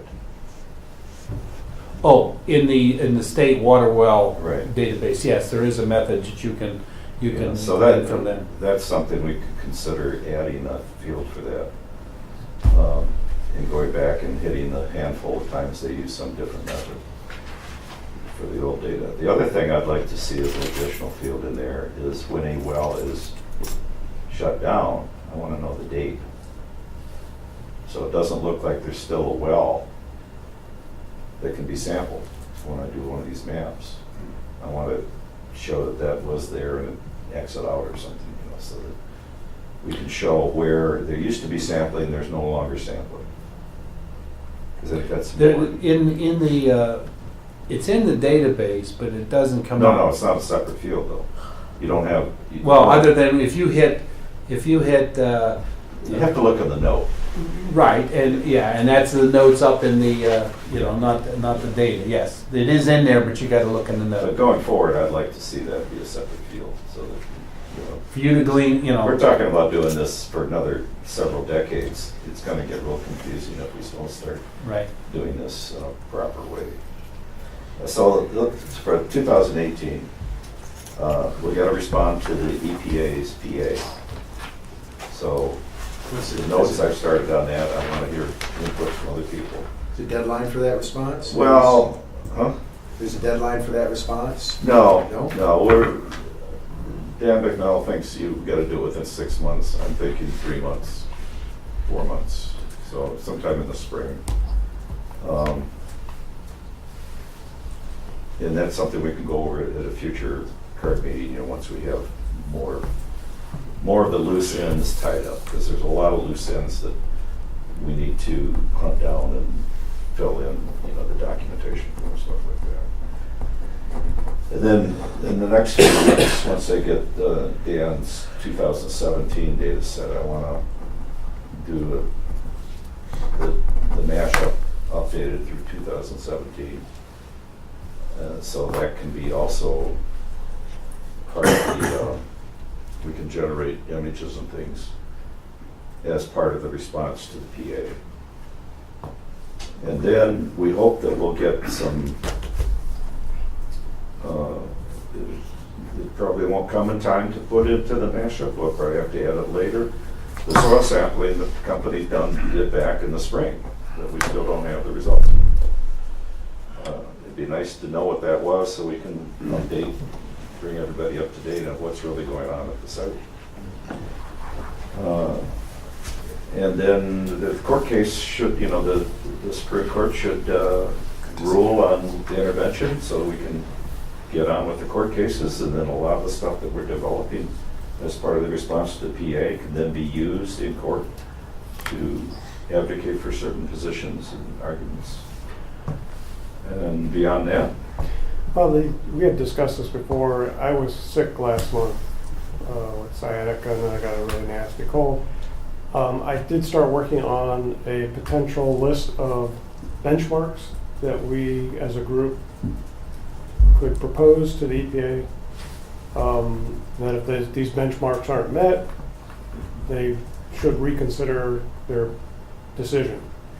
I don't know if they will take it seriously. From what I've read recently, EPA is really being hammered pretty hard. Their staff is leaving in droves. So they may not have much choice at this point what happens unless there's a change in administration. But we can still work on that, and if there's a change in administration, we'll be ready to, you know, hit the ground running, so to speak. But that's something that we could put together if the group thinks that that's a valuable thing to do. You know, like if there's 20 new wells contaminated this quarter or this half a year, you know, that's a bad sign. If the prohibition zone has to be moved again, that's a bad sign. You know, things like that. You know, we can give them benchmarks that they did not want to come up with. You know, we asked them point blank at the meeting, are there any benchmarks? It's good to start thinking about those, but we really need to have better definition of what's really going on under the ground. Well, But that's part of it. we have what we have. You know, we have what we have, and we can say these things we consider serious issues facing the community, and we want more proactive involvement. Right. And it could be used by our senators, God knows, or our representatives. I mean, you know, they could say, look, this group has said, you know, you're failing on all these measures. You need to step up your effort. And if that means hiring more people, and bring more people in and be more proactive. Yeah. And the first step to doing that is getting all the data together in one place. Well, that could be a benchmark. No, that's you don't even need to do, just get that together, because that's going to tell us a lot about what. We picked a number of wells replaced, that affects all kinds of things, like if the city's gonna have to start kicking water lines out to all these new people, and then the city has a serious Well, concern. I think we could discuss what we think are are critical changes that we feel dramatically affect the community. How about no further wells detected with 1,4-dioxane beyond the original court consent judgment? Yeah, that's one thing Which that is we've the been law. asking for at SRSW for years, is That's to a have that benchmark. as a common goal. No Well, more water supplies So contaminated. I have a with draft dioxin. set up, I can put on, it's on Google Drive, I can give access, and people can start entering their feeling, and then at some point, maybe we could discuss it, and maybe try and finalize a list, and vote on it, and accept it, and present it at, when the EPA comes to town, at their next meeting or the meeting after. It doesn't hurt to do that, I don't think. And the card, I think, does have some traction. And I think the townships and the county are, interested in, what we think. And they're part of the effort as well, so, So, that's 2018, we can, look at doing that. yeah. And the other thing I want to do in 2018 is pull together all of the documentation that we have and that we're missing into a card repository. Right now, a lot of that's in SRSW. Want to transfer that over to card. Some of it's already in the DEQ repository, but I want to have a second copy of it because there's no guarantee the DEQ repository is going to stay intact. So we need to preserve as much information as we can to better understand how the dioxin got from point A to point B and which way it's going and how fast. And then we can address things like why is there not a purge well in this area where they show the highest concentrations? Why are they just letting that dioxin seemingly go north or northeast? What point is that going to be addressed? How much mass is still left? Is something that even the EPA says, well, we're not sure we can ask for that. But it's just common sense. If you have less dioxin to spread, you're going to be reducing the risk. And we don't know how much dioxin is left. We know how much they're taking out every year. We know how much they estimated they used, 850,000 pounds. Then they said 64,000 pounds of that is in the groundwater, and then they had to up that to 80,000 pounds. And now they've taken out about 117,000 pounds, more than they said was left down there. And it just would be common sense to say how much is left each year. You know how much you remove each year. If you have X in year one and Y in year two, the amount removed should be Y minus X. When you say purge to where? Well, no, they purge and they treat it. Purge and They treat. destroy And most you're of saying another pump and treatment in this. Well, they pump and treat and they remove most of Okay. it, but I was again, like, not all. where are you going to purge it to? Well, Gelman, just understand, if you don't, Gelman does have a extraction treatment Right, system. They right. basically extract, pardon me, approximately 500 gallons a minute.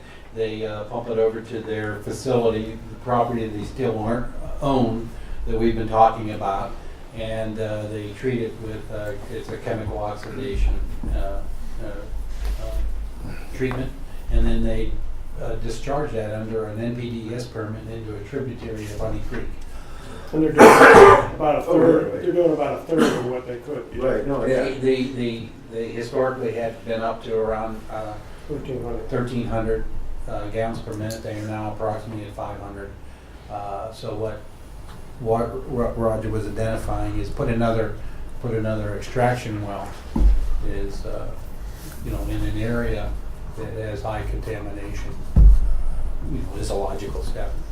Yeah, and for the marsh area, there may be other remediation options, but,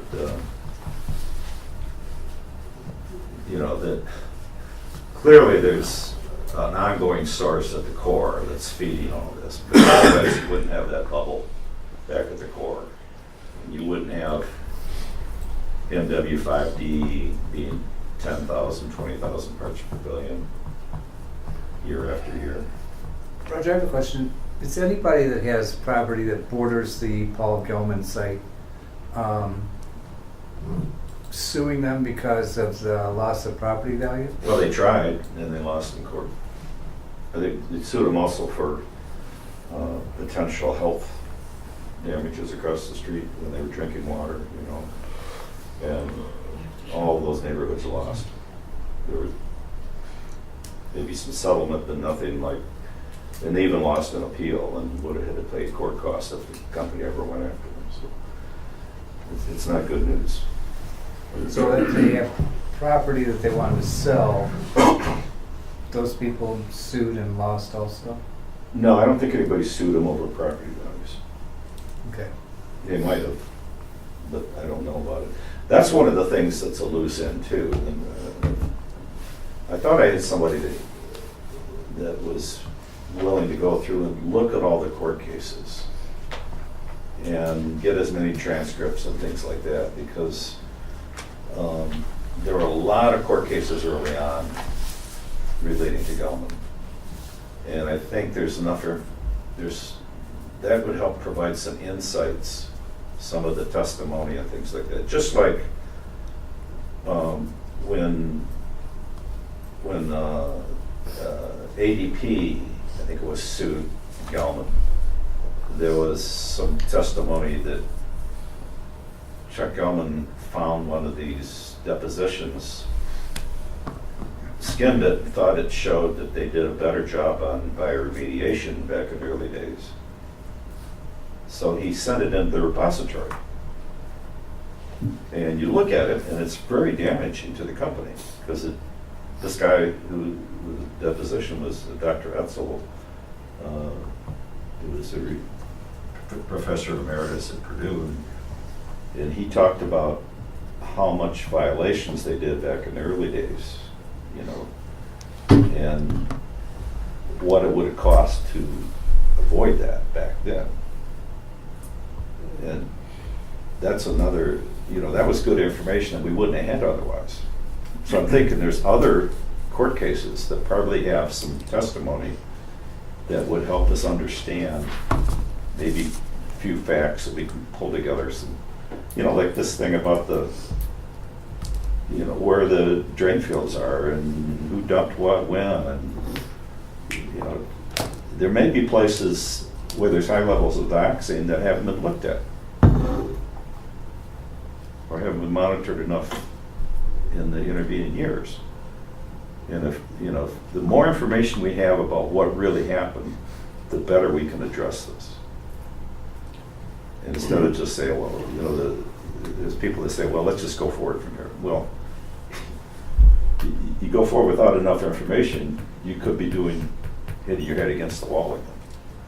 We want to try to recreate, find as much information we can about this site before that information is lost, and get it documented in a central database, central way that future people addressing this can you know, do better modeling, better understand what happened. This dioxin site really should be studied for a national model of how to take care of dioxin contamination, because there's tens of thousands of these sites popping up around the country. And this is almost a clean site, just there's not a whole lot of other contaminants, so that, and they're trying to figure out how to do a cleanup, and they don't have a good solution yet. And we had talked to the EPA that this could be a site like White Lake in Michigan, where they actually did a demonstration project at White Lake, how, you know, EPA would like to see sites cleaned up with the kind of contaminants that were at White Lake. Yeah, the know-how that we could get from this would be tremendous for the rest of the country. You were going to say something. I was just going to ask a question. Has anyone ever approached this group about doing a documentary with the story to date I mean, I know I've been fascinated with some My, of the twists and turns. I run this Ann Arbor Video Interest Group, and a couple people have talked about doing that. Well, we also have Mackenzie, and she's a U of M student, and she is hoping to do a documentary. That's right, you were too, right? I have some, it won't be next meeting because I have class in the mornings, but I have a proposition for some things that we could do going forward that I'll be doing at the meeting following next. Great. That I'd be interested in getting your guys' like feedback on. So, yeah, let me know early on so I can help you get some resources. So I made a pitch to the master's projects to help develop a education site like we've been talking about. And it's past the first round, so I will be pitching this to master's students on the 16th over at SNRE, or now C's. You know, anybody wants to come visit at 4 o'clock on What's the date? the 16th in Dana, 4 o'clock. 16th of January. Like next Wednesday or whatever. Yeah. What time? And I don't think we want to cast thousands, but What time's it going to be? it's 4 o'clock. 4 o'clock. and whereabouts? It's the Dana building. Next Tuesday. It's on the map. The Dana building's on the map. But what room? Do you know what room you'll be on? It's the main hall. central Gathering area. open Office area. space that's Yeah, there. you can't So miss it, yeah. I wanted to put a notice out that Rita and I are going to be giving a talk at the Sierra Club next month, the general meeting, taking questions, it's not going to be that long because the meeting doesn't last that long. So it'll be like 30 minutes of just general presentation, and then mostly to get questions. They wanted to have a forum where people at the Sierra Club could ask questions about what's happening now. Matt gave a talk maybe 2 years ago. it's been a while. So it's not like they're going to be starting from scratch, but they're interested, and they will party to be involved in the EPA super fun. Yeah. So When's that? What day is that's that? going to be on the 20th of February in the evening at 7:30 at Matai Botanical Gardens in their main, on the first floor, on the as you go in the front doors to the left, you'll see it. In the meeting room? In the Yes. meeting. Yeah, There'll probably be 30 people, maybe 40 people there. That's at 7:30? 7:30. You can get there a little early if you want to there's social time at the beginning and there's social time at the end. The talk will probably go 7:30 to 8:30 with questions, maybe 8:40. So it won't be a long presentation, but there'll be, I think, a lot of questions asked. And that's mainly what they would like to have an opportunity to discuss what's going on with the Gelman site. Yeah, as I said, that's a bad day for me, but maybe I can provide some slides or video clips from previous meetings that cover some of the same stuff that you want to cover. Right. And Rita's going to cover some things that the toxicology and environmental implications. It's always a challenge to give an update. And I gave one to the Scioto Hills group. It was supposed to be like 10 minutes, and it was 20 or 25. Okay. Still, you just can't cover everything. It's Very complicated. It's a complicated issue, and there's a lot of Technical. baggage. And you can't always give good news. It's a lot of, if this happens, that could be bad. And people want to know that it's being taken care of, and it's hard when you can tell them stories about that's what everybody wanted all along, and look what happened. That there were balls that were dropped, and everybody needs to pay attention and weigh in and contribute what they can contribute.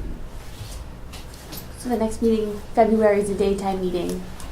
So it's quarterly meeting with DEQ. Right. It's more than just Dan from DEQ will be there. Right. It's at 10 a.m. in this room, the first Tuesday, in February. Can't tell you what that date is right off the top of my head. Is that gonna February be 6th. here or On the downstairs? agenda. Here. 'Cause- And then March 6th at 6 p.m. Yeah, the March 6th one, I gotta have somebody cover for me because I'm gone that day. Don't you have a vice chair? The vice chair's not even here now. No, he's gone for this. But, yeah, in fact, we talked about that, you know, because he doesn't want to be vice chair if he has to do all the stuff that I'm doing. So I'm trying to reassure him that all you would have to do is run meetings. And this other kinds of, the spokesperson part of it, we should be able to divide that up. Actually, that segues into our next agenda item, number 5. So does everybody have a copy of proposed bylaws revisions? And sorry, Dan, this isn't directly relevant to you, No, I know. I'm not. Yeah, so I no, can give back the yes. thing here. Yeah, I don't know about yeah, It really is okay. not, I'm not Yeah. a. So what I'm hoping is that maybe we can vote on this at the March meeting, because I don't think we want to take up time when DEQ's here for the quarterly meeting with discussion of our group's bylaws. So Roger alluded to the fact that our vice chair is Mike Moran, who would be in line to become the chair at the next cycle. And the way our bylaws are written, only the chair is authorized to talk to Yes, the I media. Yes. But Roger is really the best qualified person to speak for the media. So we need to change the bylaws so that it's not the chair that's required. So, But the chair would This is designate. right. So basically, that's what this proposed wording says. And this is just a suggestion. I'm open to. Well, thanks for writing it. Yeah, Thanks for doing it. But yeah, so we don't even really need to discuss it right now. Just take a look at this, and if you want to That makes sense. change the wording. And again, I think we could try to vote on it at the March meeting. Good. Sure. So, You will see 2 new Well- faces. No, go ahead. With DEQ. Mitch Aylman is still involved with the Gelman site just because of the history, but he has been promoted to a regional manager. He's off in Lansing now. What's And- his official title? I knew you were going to ask me that. Ah, It's sorry. online, I'm sure. I was It's just on. curious. He's a Someone asked field- me. Yeah, and of the east section of. I'm terrible on the what his title is, but we have a new district supervisor, Jerry Tiernan. Who? Jerry Tiernan. He is- Jerry? Yes, although if you look, it'll say Gerald. Gerald. But he goes by Jerry. As Okay, as, is it 1 or 2 for Gerald? Don't know. Okay. So I he's can- taking it's a Mitch's second. place? Yes, he's now the new district supervisor. He started. What did he do before? He was an assistant district supervisor in the southeast Michigan office. There's such a big office down there. They have the district supervisor, and then they had 2. I'll call them assistant. There's another title, but he was one of those, and he is now the district supervisor in Jackson. So he is now being copied, on my stuff. So you'll see a new face. I believe he is planning to come to the card just as more introduction. So there'll be another contact potentially. Now he's going to be coming to me. What's his Couple- last name again? Let me get it for you. Yeah. What are you doing to bring him up to speed? We've had several meetings. Now he just started 2 weeks ago. At that position. At that position, right. So Mitch, we've had discussions with him on 2 conference calls with Mitch and the Gelman, what I'll call the Gelman team, which is in the district. So we're getting him slowly up to what it is. I mean, he knew about the Gelman site just because he's been with the DEQ. Tiernan, and he goes by Jerry, Jerry. I mean, but online, if you look him up, it'll be Gerald, G-E. G. Well, yeah, it'll be, that's what is odd.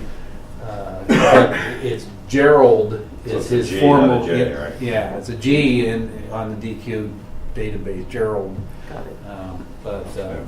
And then we also have another person, a district enforcement coordinator. Sybil was Sybil Colon was the project manager, but she also fulfilled in the Jackson district a district enforcement coordinator, and that basically enforcement activities, assisting the AG, assisting us for enforcement activities on specific sites. And her name is Sarah, and I knew you were gonna. She just started too. So give me a second here. I want to make sure I spell it correctly here. So she's really working with the AG, is the AG. Right, but she's in our office. So because Is she coming to the meeting then? she may come, yeah.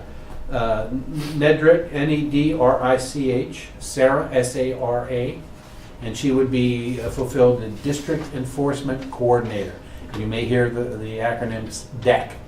She's the DEQ of our office. Now, Sybil did both of those, but you know, you really didn't see her at the meeting. She was more the project manager when she was doing it, Right. but she was that, and we. Where's Sybil now?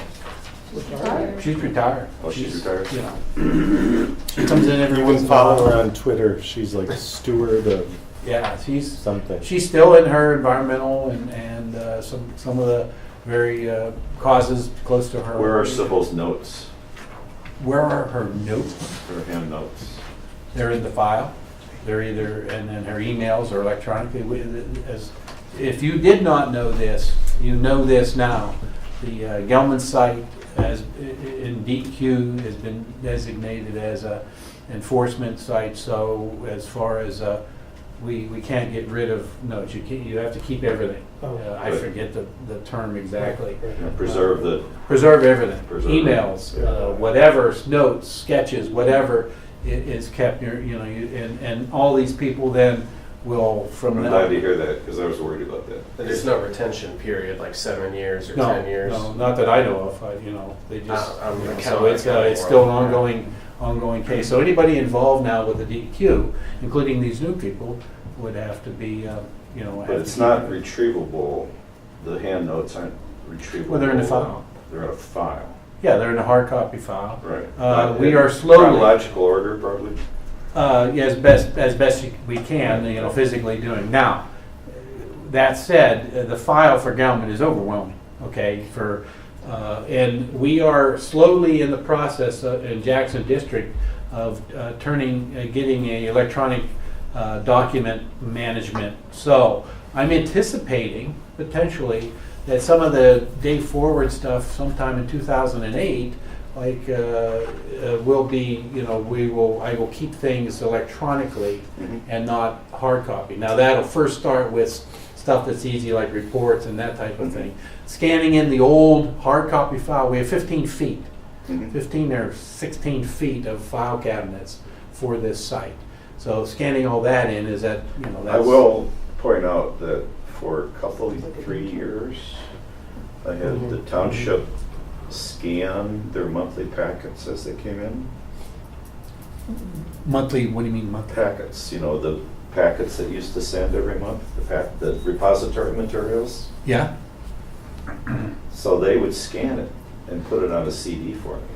Okay. So I have several years of that already scanned. I would like, Roger, if you and I can get together, that would be beneficial for, What we do need to do is we need to have some clerical volunteers, Interns. to match, MSU. because the way the township named it isn't necessarily the name that was on your list, Yeah. The repository list. So we just need to take that name and put it on each document. And I don't know if you noticed, Roger, recently I updated, not the one you said, there's two repository document things, Excel files that Sybil kept. The one that's on the newer one, is on the bottom of my web page. Right. I brought it up to date through the 17 through the fall of 17. So my goal is to keep that up to date with as documents come in. You had a concern, Roger, that things aren't dated when they come in. So what Sybil did. So is that this one down here? Yeah. This one's now up to date? Yeah, if you go into it, and I think it's through the end of October or something like that. I'd have to download it to see. Okay, so that's, I'm. You're keeping that up to date. That's Right, good. and it, again, but the other one that you had, if you go back to the webpage, the one's up top, the one if you go up, that you had asked one time about. It's like through providing- 2017. Yeah, the one. Or that- 2013. Yeah, I haven't done, because there's overlap. I mean, the documents are in that other bigger one, and that was easier to do for This me. is the one I think. So, and again, in 2018, we're working to make a web page more efficient for use by everybody. Yeah, I have some ideas on that. And that is in conjunction with also discussions with the EPA based upon your discussions with them stakeholders' concerns about information. Yeah, I mean, somebody go to this and they say maps, okay, here's a map for 2015. Yeah, that's the latest monitoring. Someone asked me about maps. I'm already working with Gelman to get that map updated, and corrected. There's, inconsistencies and incorrections, and so I'm anticipating in 2018. Also, just realize that because we are in the CJ modification things, my goal, it's still, there is some related to the negotiations, it's ongoing. Mhm. So things may not occur as on my schedule just because of that. Getting back to the new people, Yes. when you came on, I sat down with you and gave you some update. Yeah, I came over to your house, as I Right. remember. Right. Would that be useful for the Mitch's replacement? Probably not right now. I mean, because he is a district supervisor and Mitch is still on the Mitch team. is there to help. Yeah, so I mean, Mitch is not in the Jackson office, but because of the history and his position, he's involved. So it probably would not be an efficient use of time right now for Jerry right now. But I'm not ruling that out as things go and things go. But Yeah. I did want to point out that there's some new faces that you will be meeting in the near future. Yeah. Well, it's part of the general problem when you have somebody new comes onto this, whether they're lay people, government people, local government people, DEQ people. How do you bring somebody new up to date on this? I mean, you want to stand up and introduce yourself because you came in. I did, thank you. Yes, I'm Ann Bannister from Ann Arbor City Council, and since I was last here, I'm now on Environmental Commission with Matt. So I just wanted to say, when you're thinking of City Council, I'd be happy to, please think of me. I've got my cards here. And I'll be interviewed on CTN tomorrow, and so for a half an hour with the conversations interview. So I got some good notes from tonight's meeting to say about what's new and what's happening.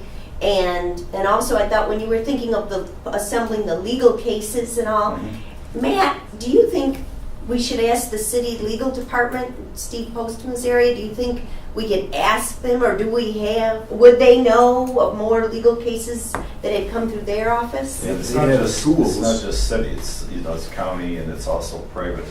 Like my attorney has the tools to dig through all his records. LexisNexis. Yeah, You just need somebody to he pays a volunteer. subscription to. As a council member, you can ask anything you'd like. That's one thing I learned. So, Yes, I would stand back up. And often we'll get a different response than if I were to ask, so. Right. Yes, that's what I'm here for. Roger, what do you think about that? Do you think the city has anything of value? Well, I don't care who does it. I don't think it's in the city, it's File. just who's got the Access to capability, access you know. to Yes. Does I Stephen see. have an intern who I can see. go And pull scan through stuff. cases? Wes and Cohen things? Smith in his never-ending checkbook, remember a couple months ago? Mhm. He said, county always has money for things. And I thought, ooh, data interns. Right.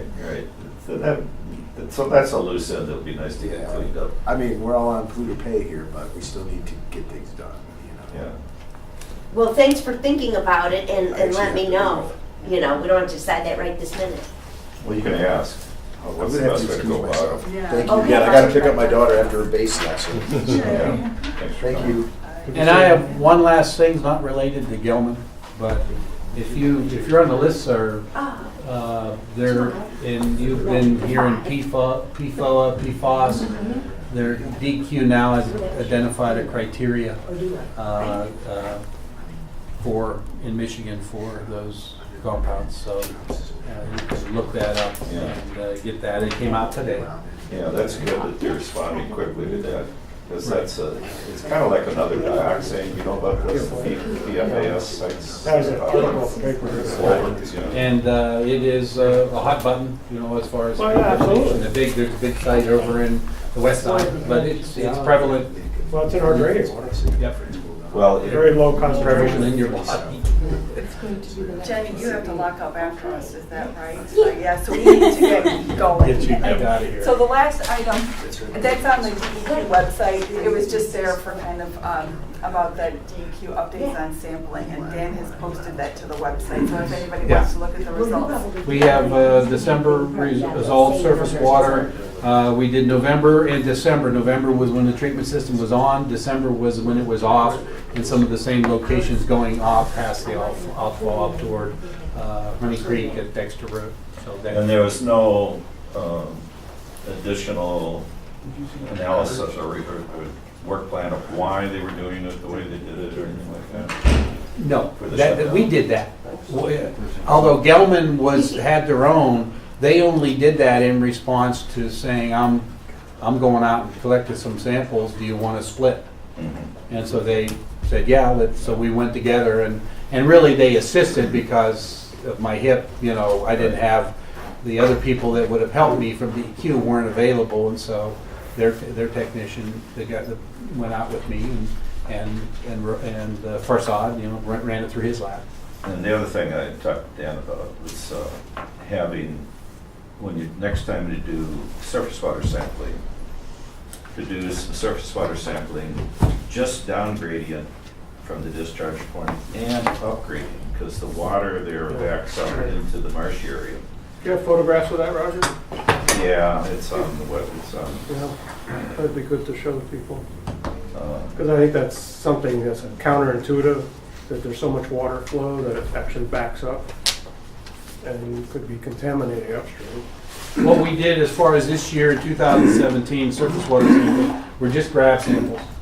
It wasn't if you want to say, super scientific work plan developed, sampling protocol, everything. So we anticipate though, as in 2018, as information, this information, and we continue surface water sampling and promulgation of the new criteria, where you know the GSI values is going down, and so we will be sampling surface waters in 2018, and we'll be taking suggestions that we've already have compiled them from the CART.